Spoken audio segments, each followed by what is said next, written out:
Hey guys! Tonight we're diving into the very bottom of your Elder Scrolls inventory, the dusty depths where the weirdest, most useless objects go to die.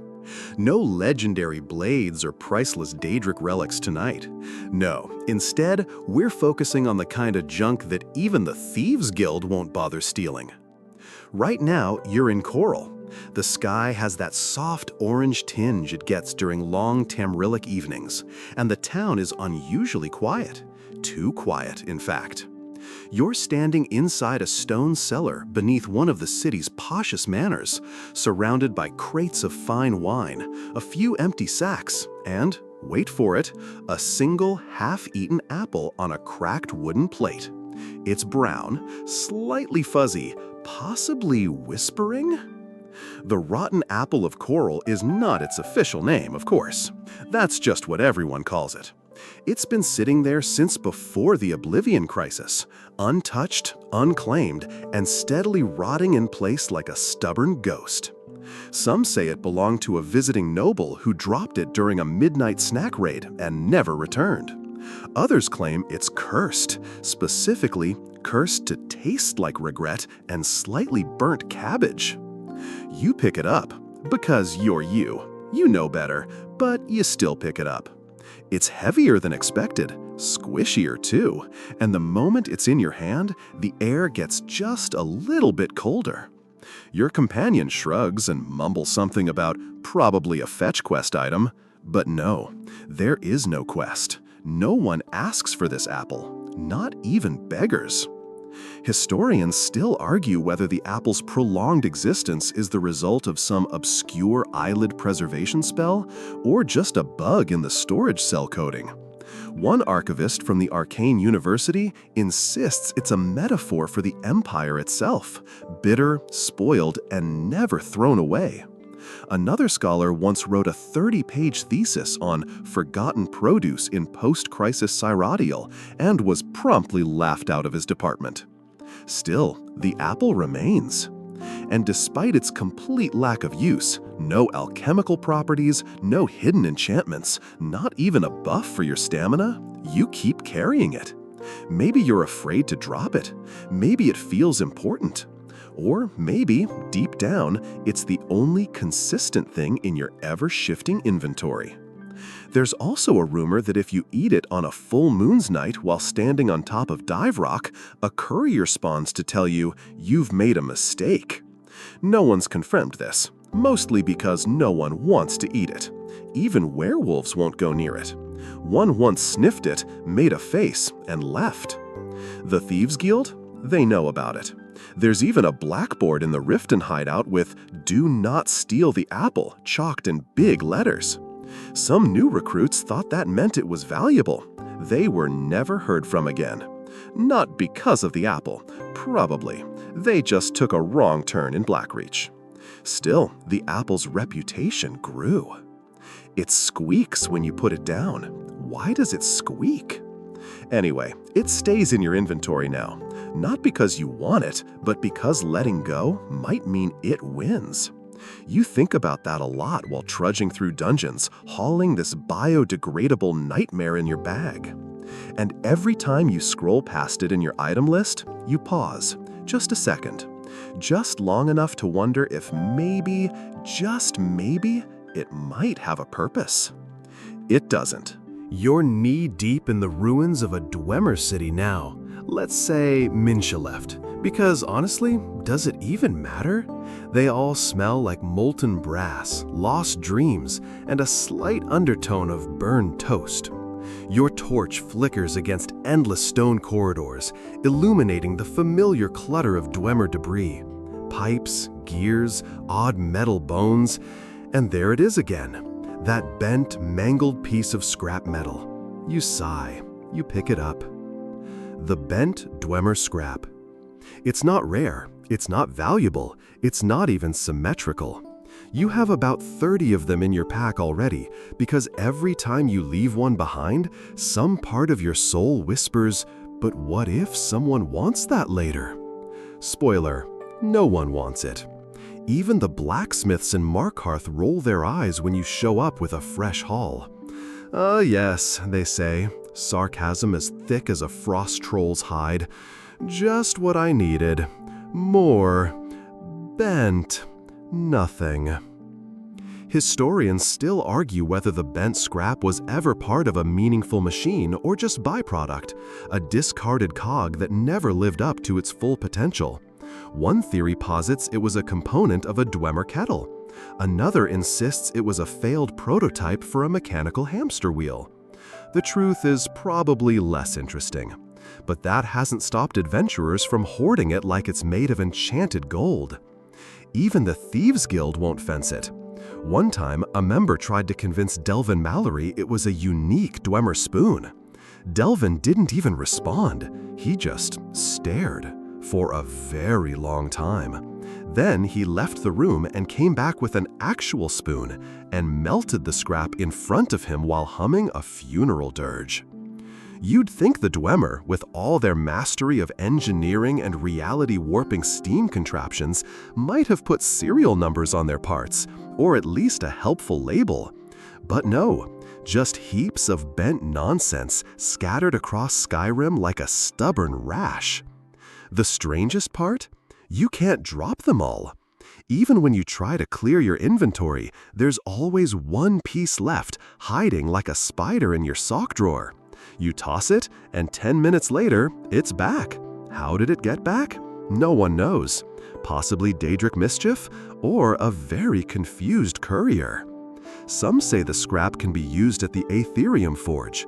Others say that's just Dwemer propaganda. What's certain is this: no one has ever crafted anything useful with it. One Argonian scholar once attempted to forge 30 pieces into a new Centurion torso. It exploded. She lived, but now only communicates via interpretive dance. Also, let's talk about weight. Why is each piece so weirdly heavy? You've carried full suits of Daedric armor that felt more manageable than 3 bent scraps. They clang, they rattle, and somehow they always settle at the top of your item list, right where you can't ignore them. You briefly consider leaving them in a chest in Breezehome, but then you remember Lydia. She deserves better. So, into the backpack they go, again. And as you wind through another hallway filled with spider bots and clanking echoes, the scrap weighs on you. Not just physically, but existentially. You begin to wonder, was this the Dwemer's secret plan all along? Not to vanish from time, but to fill the world with annoying metal clutter no one can get rid of? It's working. You're somewhere in the Shivering Isles now, though somewhere is generous.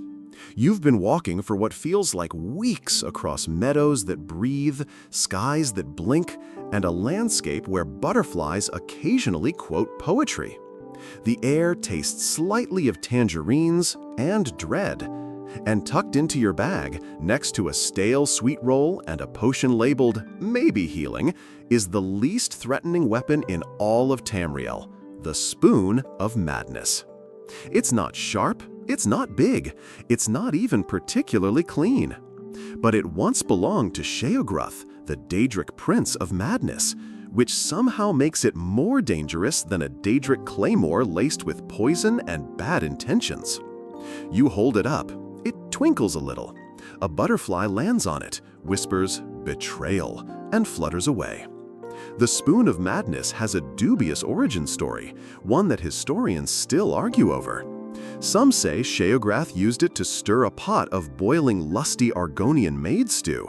Others believe it was crafted during the Festival of the Crooked Moon, an event no one remembers but everyone agrees probably involved a lot of yelling. The spoon itself does nothing. It doesn't boost stats, it doesn't intimidate enemies, it doesn't even make a satisfying clunk when you bunk a mud crab on the head with it. But it feels important, like it wants to be held, like maybe it's whispering to you, or perhaps that's just the lettuce again. You once tried to sell it. The shopkeeper in Bravel took one look, crossed himself with a sprig of garlic, and muttered, "Nope." You even tried to give it to a beggar who responded by giving you a coin and telling you to buy yourself a better weapon. Still, it remains. Sometimes, at night, it vibrates gently. Other times, it feels ice cold, like it's been listening to secrets you haven't said yet. You begin to think it's watching you.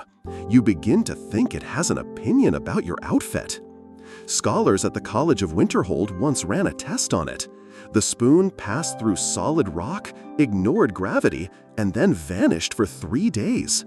When it returned, it was wearing a tiny scarf and smelled faintly of moon sugar. No one asks questions anymore. Of course, it's functionally useless in battle, unless your strategy involves distracting the enemy with sheer confusion and a little bit of pity. One bandit paused mid-attack to say, "Is that a spoon?" before succumbing to laughter and a sneak attack. You felt guilty about that. The spoon probably didn't. You tried leaving it behind. Once. Just once. You dropped it into the deepest part of Lake Illinalta. The next morning, it was back in your bag, wrapped in seaweed, humming a nursery rhyme you don't remember learning. The Thieves Guild won't touch it, not even for a laugh. Vex once tried to pickpocket it as a prank and broke 2 fingers. "It bit me," she said flatly, and walked out of the ragged flagon forever. You don't know what the spoon wants, but you suspect it's not done with you. And every now and then, just for fun, you stir your tea with it. You've made it to Windhelm. The snow's a little heavier here, like the weather is trying to gently bury the entire city out of kindness.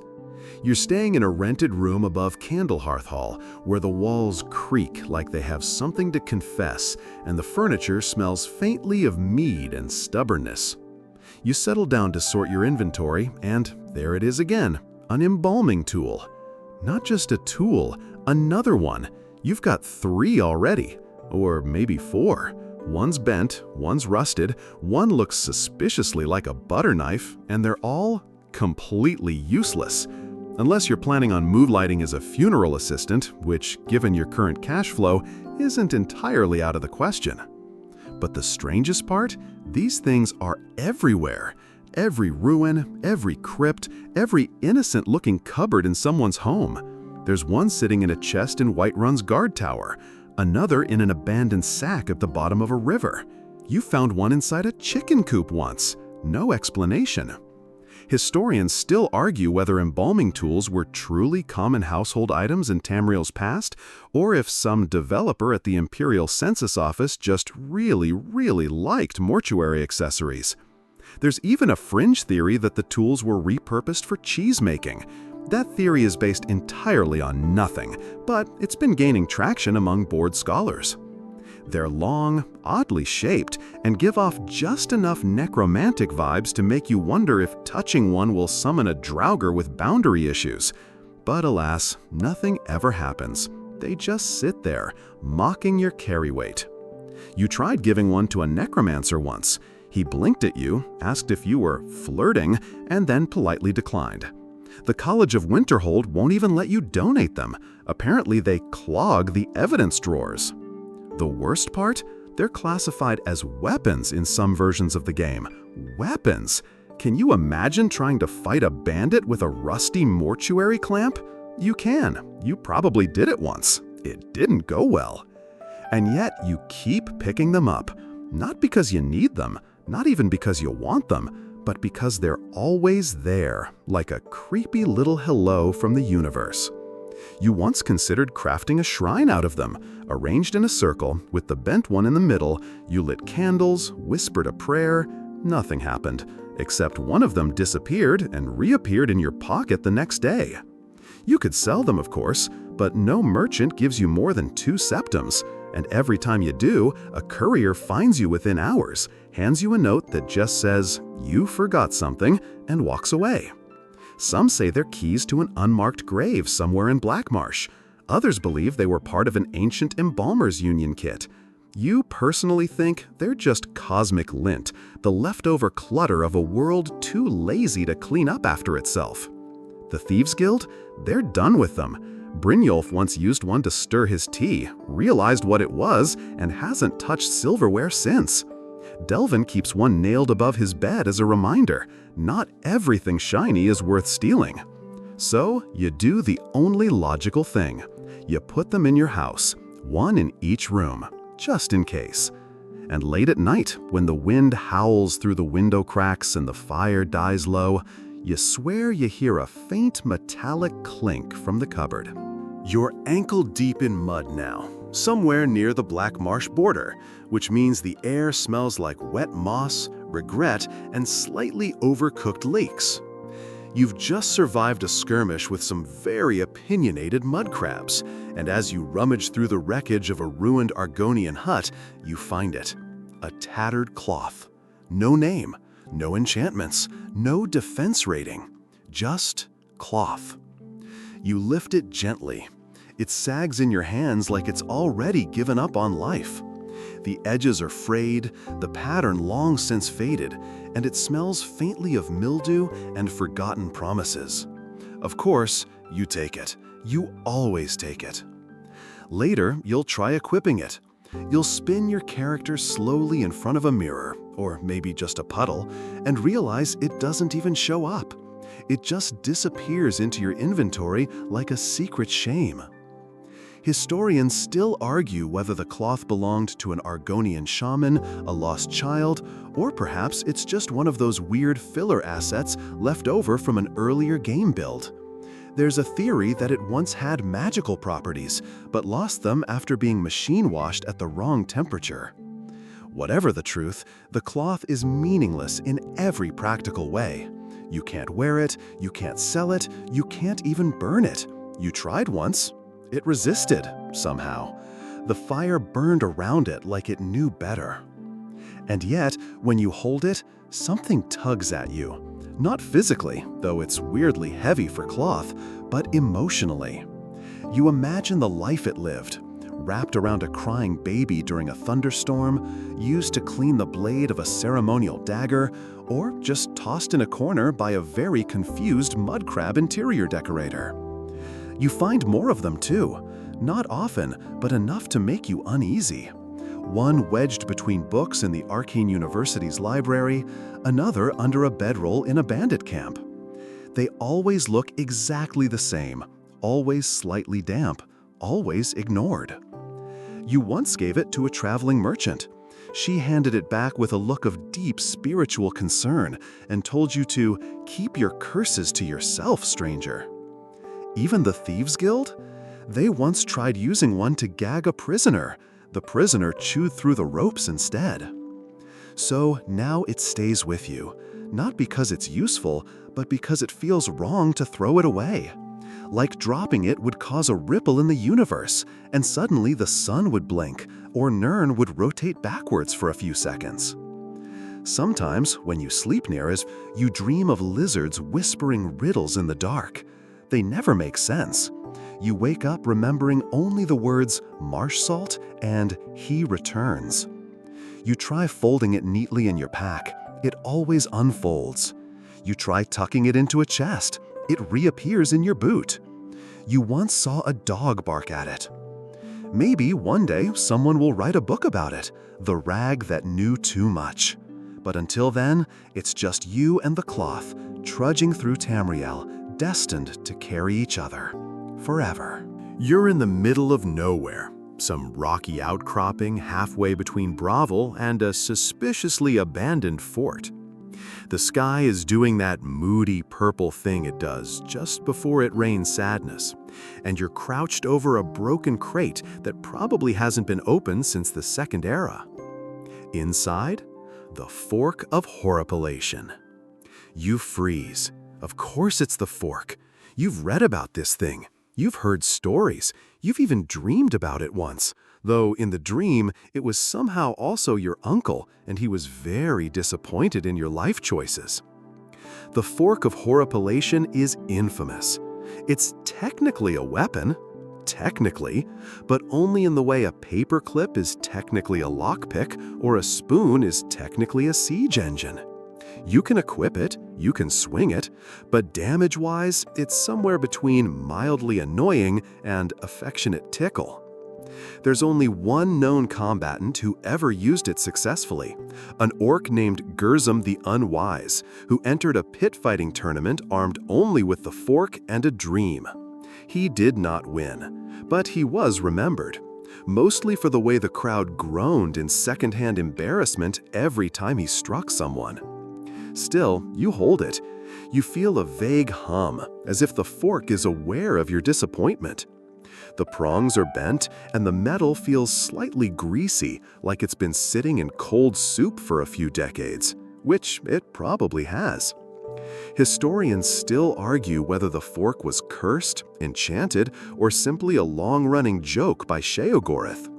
One theory claims it was once part of a powerful Daedric artifact that broke in half during an interdimensional pie fight. Another suggests it was forged with the express purpose of humbling arrogant adventurers. If so, mission accomplished. There's a quest line somewhere in the Isles where you're forced to use it. You remember that. The trauma hasn't faded. Fighting golden saints with a glorified fondue stick is a memory you carry in your spine. You tried upgrading it once at a grindstone. The grindstone politely refused. The fork has a weight of nothing, and yet it weighs on you. You think about it when you find other items, Daedric daggers, silver swords, enchanted axes, all gleaming, powerful, meaningful. And then there's the fork, sitting there, radiating inadequacy.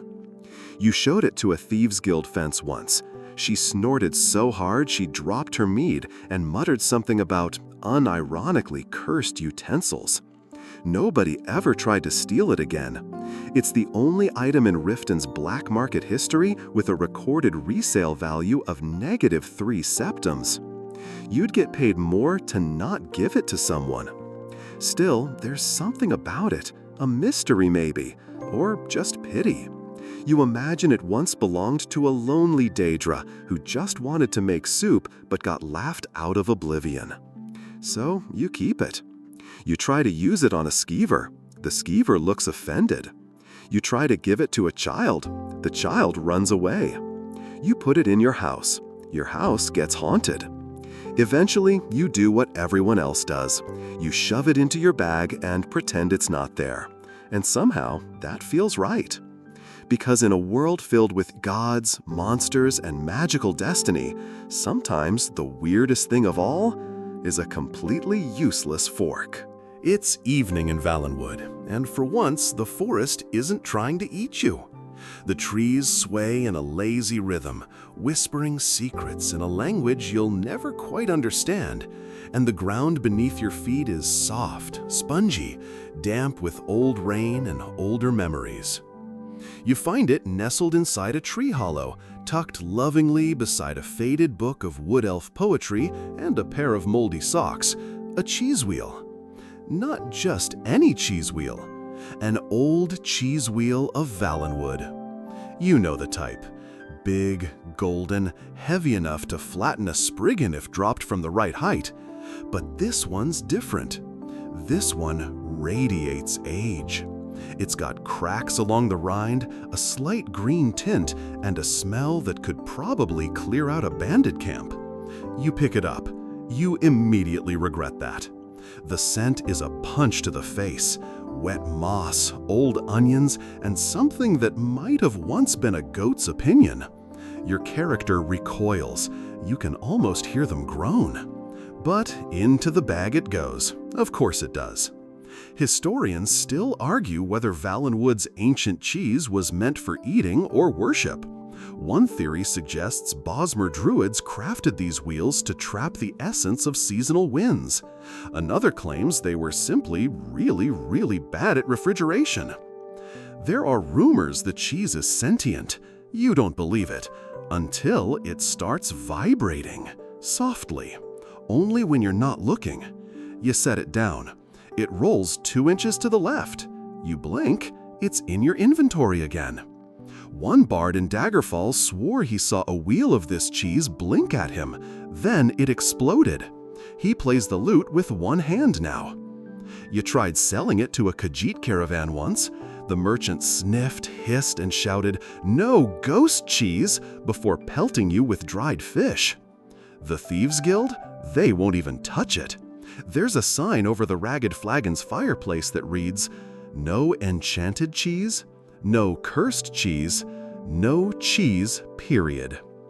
But you keep it. Why? Maybe you think it'll turn out to be valuable. Maybe you're afraid of what will happen if you abandon it in the wild. You once left it in a dungeon. 3 days later, a courier found you. No message, just handed you the cheese, nodded once, and walked into the sea. The cheese is also comically dense. You threw it at a training dummy once and cracked the wall behind it. There was a moment of silence. Then the cheese rolled back to you like a boomerang made of dairy. You tried cutting it. Your dagger snapped. You tried melting it. It hissed. There's an old Bosmery tale that says if you collect 7 of these wheels and place them on top of Eldenroot during a lunar eclipse, the forest will sing your name and then politely ask you to leave. No one's confirmed this, mostly because nobody survives the 4th wheel. So for now, it stays with you. You cushion it between 2 potions and a book of pickpocketing and try not to think about how it hums when you're sad. Because in Tamriel, even the cheese has unresolved trauma. The cave is dark. Not menacing dark, just inconvenient dark. The kind where you keep walking into stalactites and muttering apologies like they're sentient.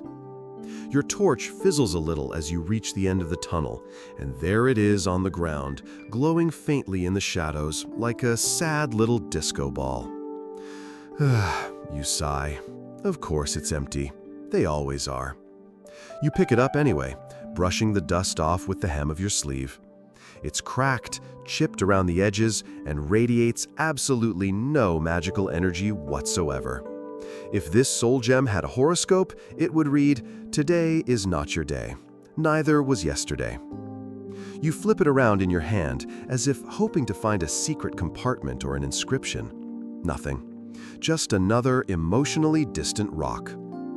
Historians still argue whether the emptiest soul gems come from flawed craftsmanship or from being intentionally designed as decoys by necromancers who hated interns.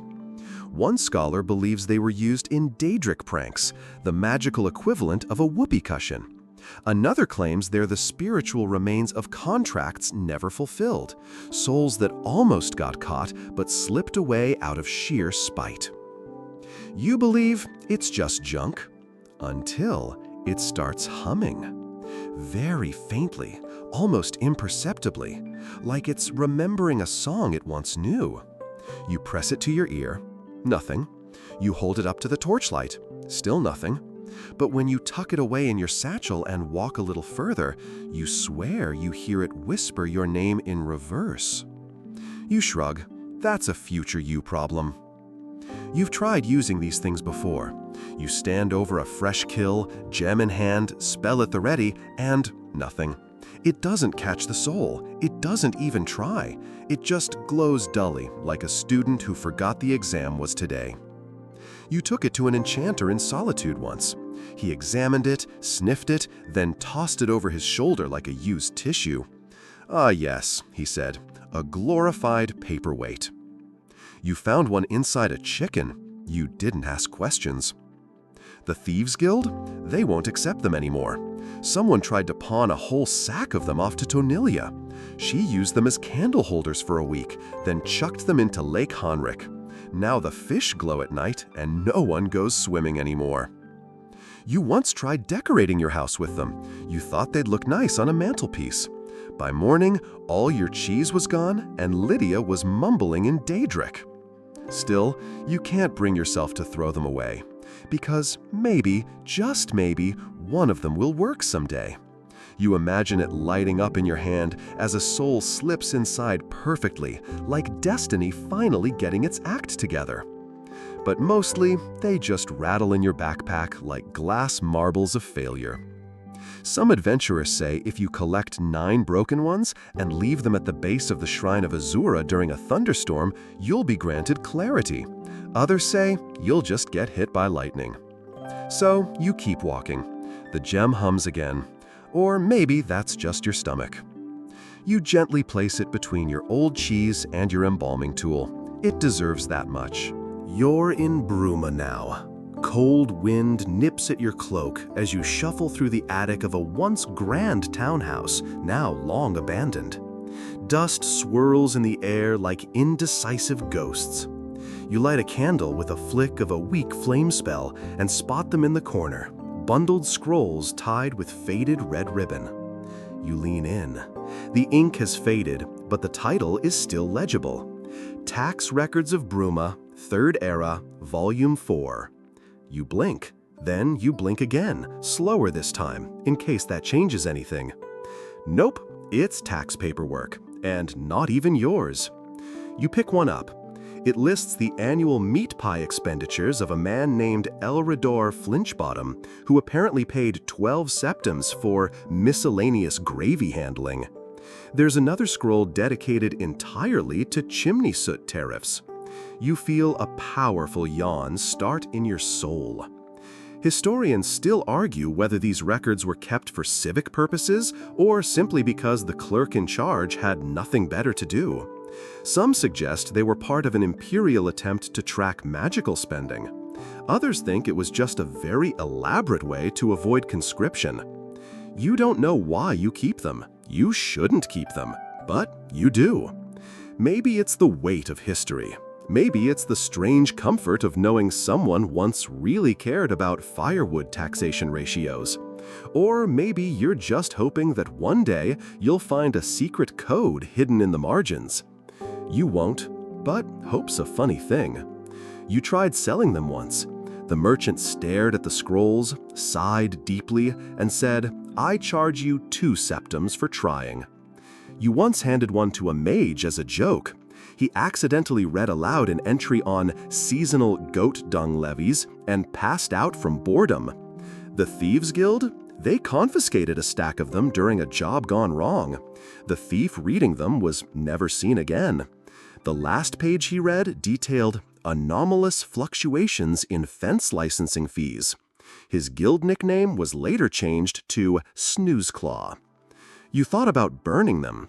You set them on the fire grate, lit the kindling, and stood back. The fire went out.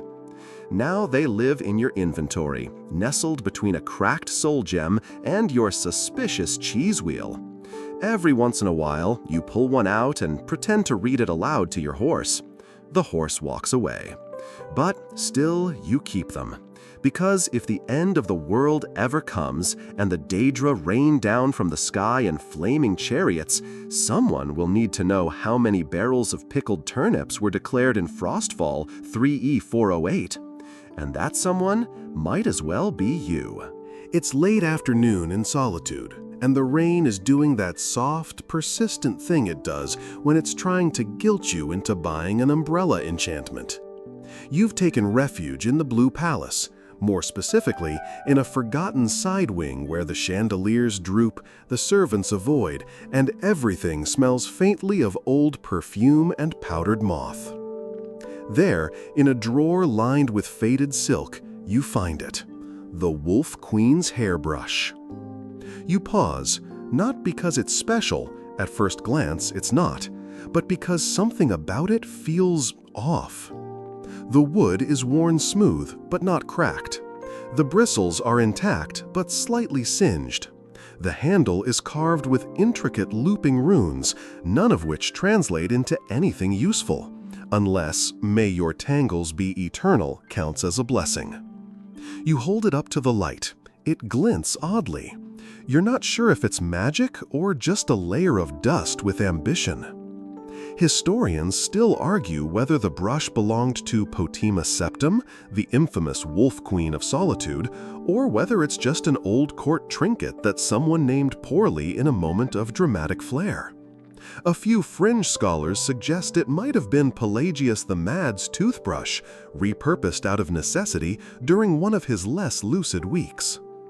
You once showed it to a court mage. She backed away and said, "That thing hums when you lie near it," then pretended to be very busy rearranging a pile of books for the next 6 hours.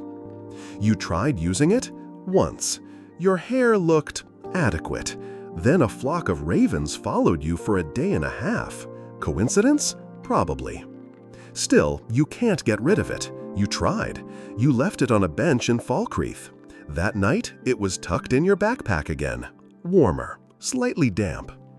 The Thieves Guild won't go near it, not after one of their fences claimed the brush whispered her own secrets back to her.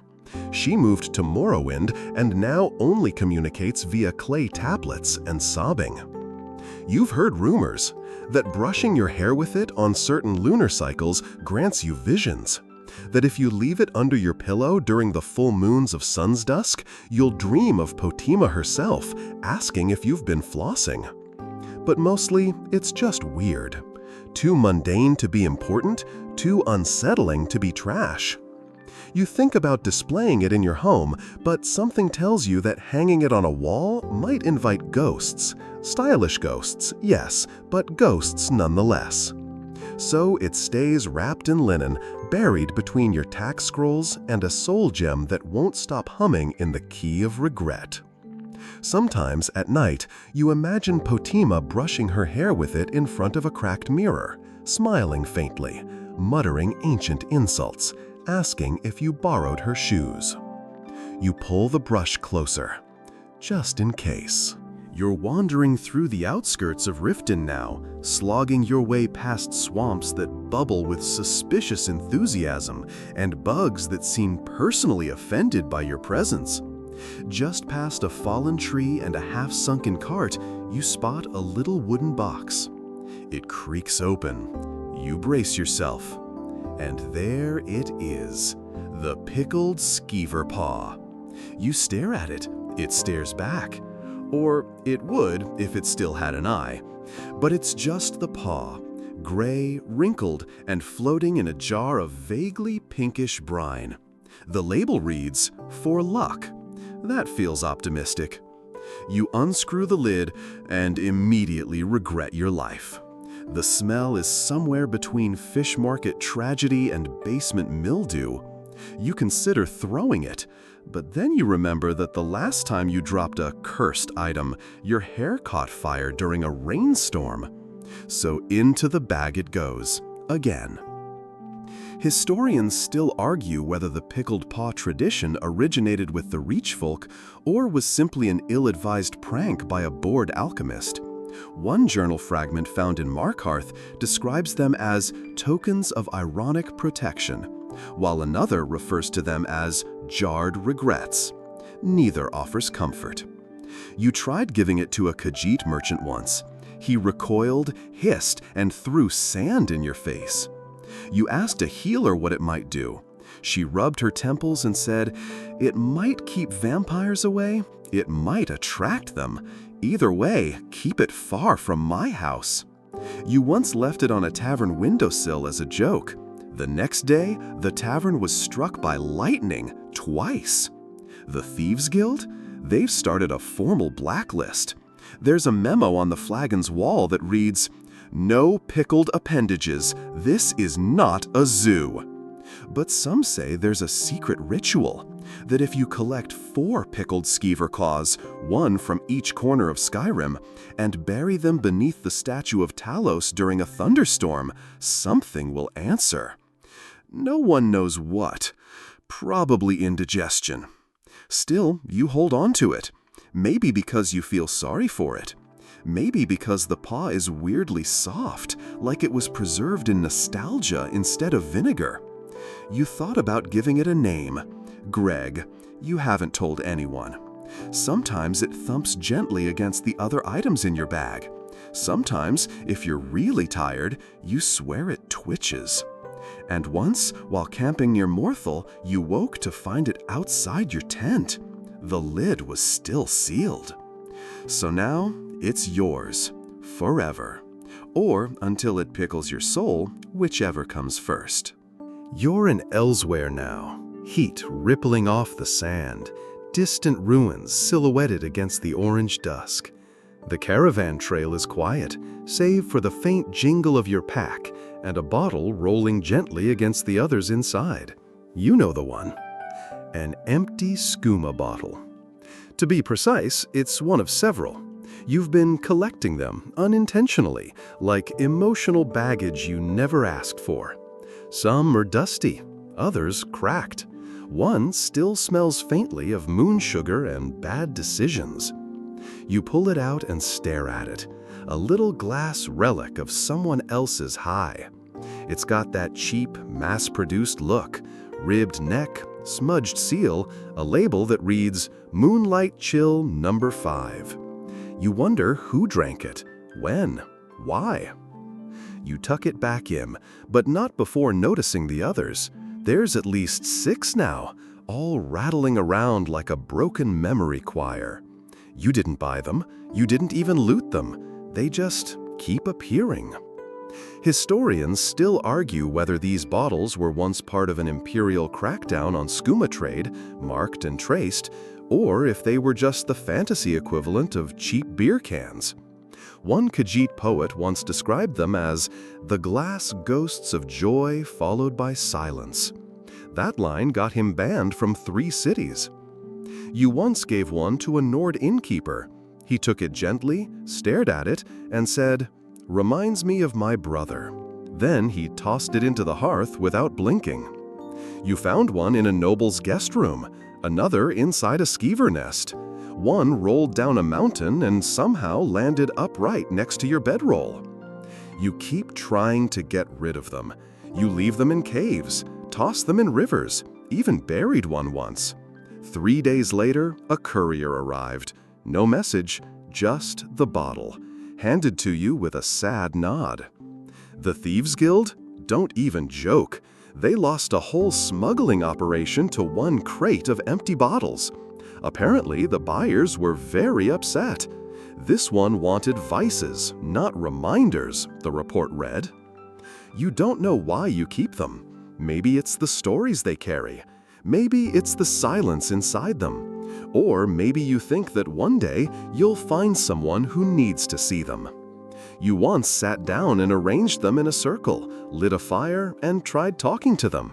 It helped, a little. Some say if you collect 9 and place them in a crescent around the moon sugar den during the Zenithar solstice, you'll hear a voice whispering, "It's okay, you tried." You believe it. So now the bottles rattle gently in your bag, a sad little song, a clinking lullaby. And at night, when you hear the wind sigh through the dunes, you imagine it's them, telling you they remember, even if no one else does. You're in the heart of the Imperial City now, deep below the white gold tower in a storage vault that smells like stale parchment, candle wax, and a lifetime of bureaucratic denial. You've just picked the lock on a forgotten chest that looks like it hasn't been opened since Tiber Septim still had all his teeth. Inside, the left glove of the Emperor's butler. Just one glove, leather, worn, left-handed, no enchantment, no matching pair, no clue. You hold it delicately, as if expecting it to explain itself. It doesn't. It just flops in your hand, unimpressed with your expectations. Historians still argue whether the glove actually belonged to the Emperor's butler, or if it's just one of those named items invented by overzealous collectors desperate to give their junk emotional depth. One Cyrodiilic scholar claims it was used during diplomatic dinner parties to discreetly remove cursed cutlery. Another argues it was part of a fashionable duel between 2 high-ranking servants over sponge cake protocol.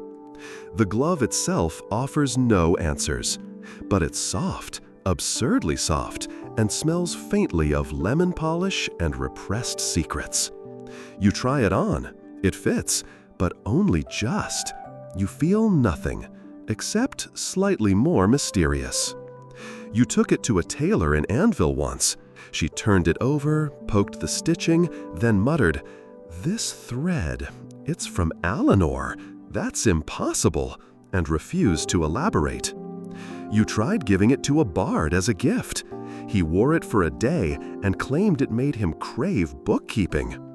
You left it in an inn once, neatly folded on a pillow. The next morning, it was back in your bag, tucked between 2 cheese wheels and your skeever paw, slightly warmer than before. The Thieves Guild has no record of it. That alone is alarming.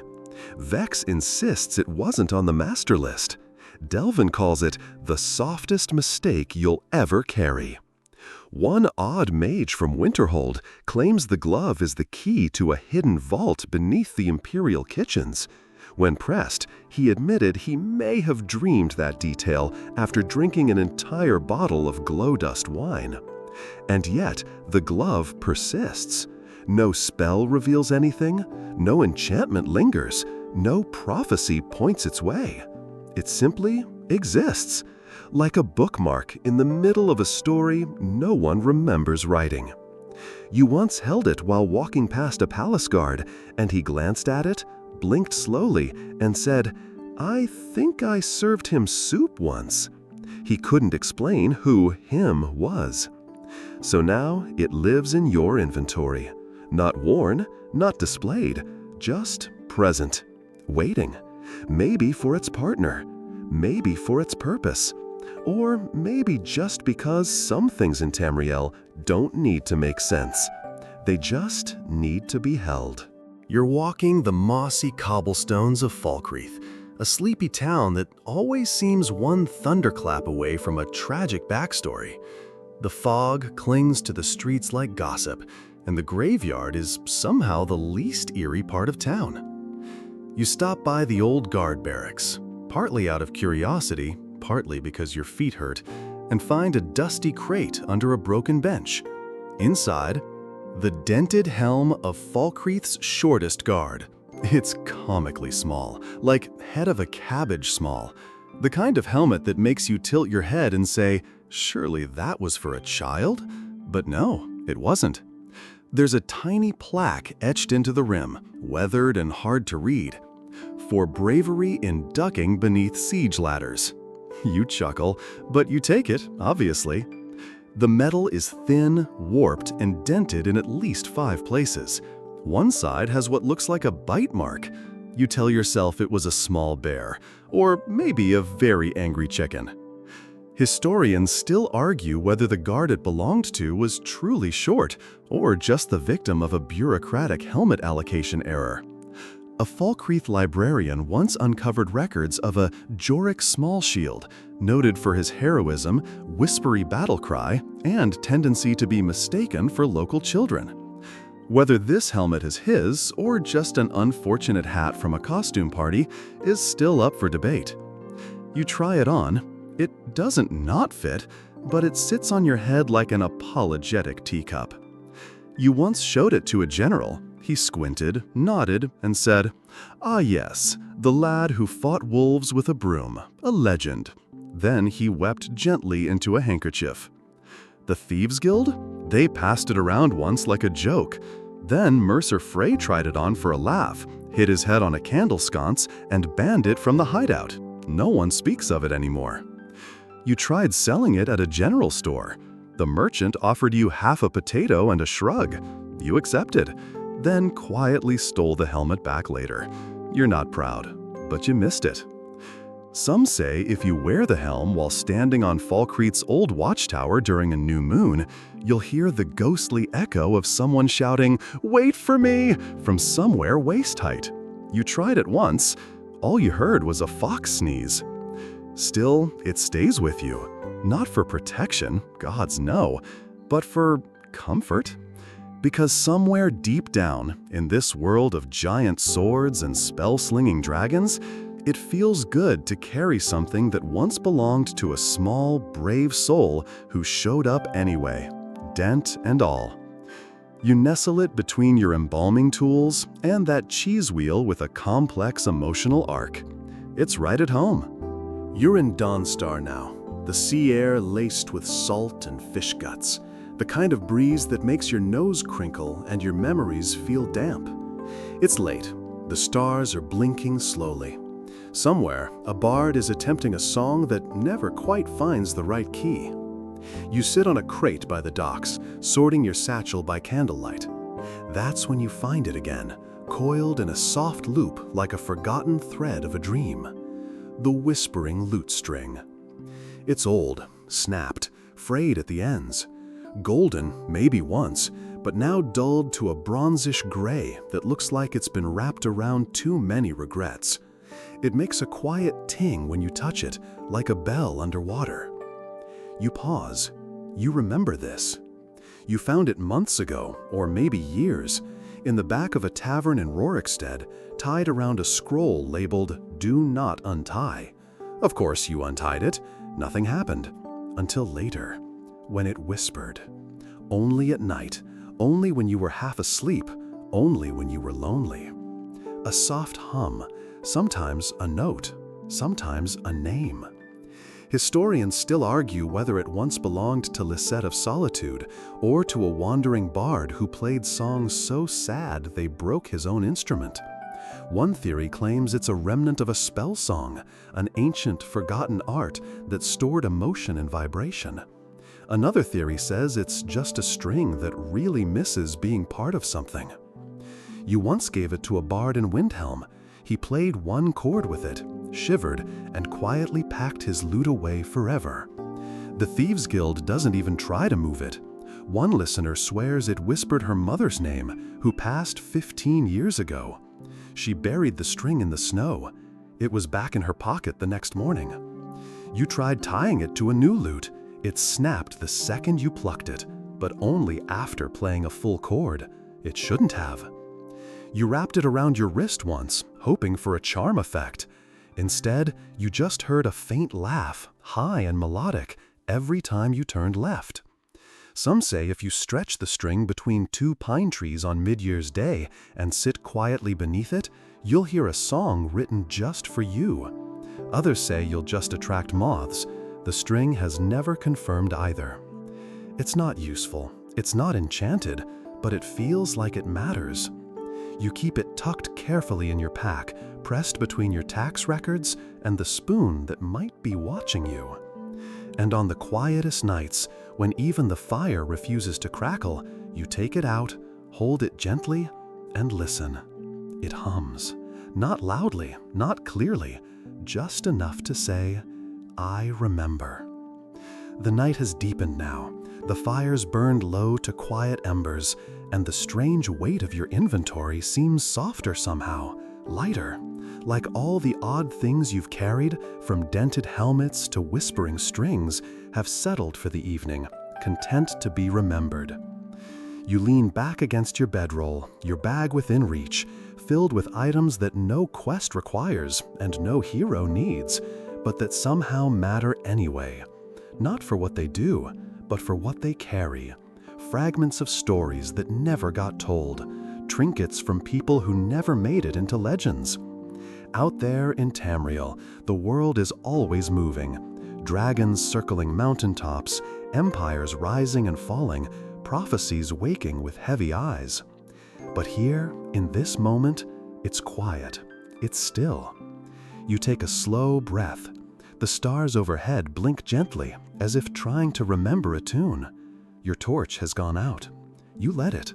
The hum of background crickets or maybe distant cave skeevers wraps around you like a blanket. The glove, the fork, the scrolls, the apple, all there, all yours.